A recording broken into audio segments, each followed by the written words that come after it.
Thomas loves working on his branch line, and he's never lonely there. He has Percy to look after the freight cars, Toby and Mavis to run the quarry, and Bertie to help him carry passengers.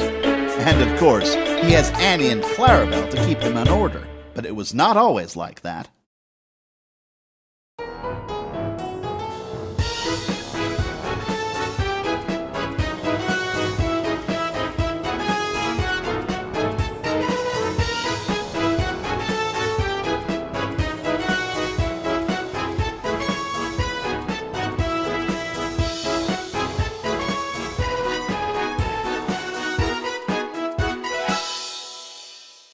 A long time ago, Thomas used to run this line on his own.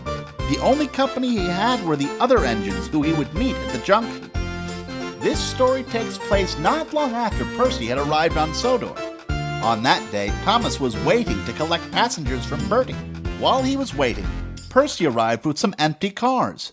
He had been working very hard in the yard and was looking forward to a rest. "It's lovely out here in the country, Thomas," he yawned. "It's so quiet and pretty." "You're very lucky to work out here." "I know I am," said Thomas. "I wish I had my own branch line," said Percy, and he yawned again. "It would be a dream come true for me. How did you get your line?" "Well," said Thomas, "it wasn't easy. When I first arrived, I started out shunting in the yard like you, pulling and pushing coaches and cars all day long. It was fun at first, but after a while I wasn't happy doing the same jobs all the time.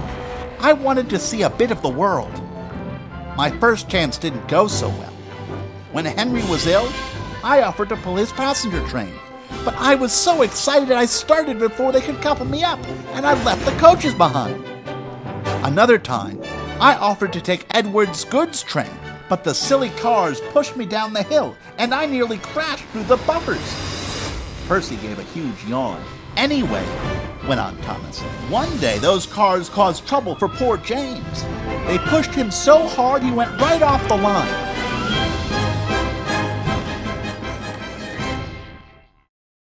Luckily, I was nearby because I had the important job of taking the breakdown train to help them. Oh, I made myself very useful that day. I worked really hard, pushing the unhurt cars out of the way and cleaning away the broken ones. Then, when the men repaired the line and the cranes had lifted James back on the rails, my next job was to help James back to the yard. He was in a bad way, and pulling a big engine like him really tired me out. But I never complained once. I was only happy to help."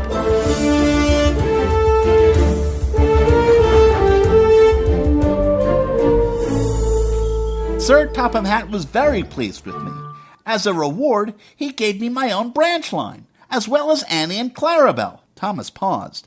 He'd enjoyed telling Percy his story. "So there you are, Percy. That's how I got my branch line. And who knows? If you work hard and make yourself really useful, perhaps Sir Topham Hatt might give you your own branch line one day. Percy?" "Percy?" But Percy didn't reply. He was so tired that he had fallen fast asleep. I can guess what he might be dreaming about.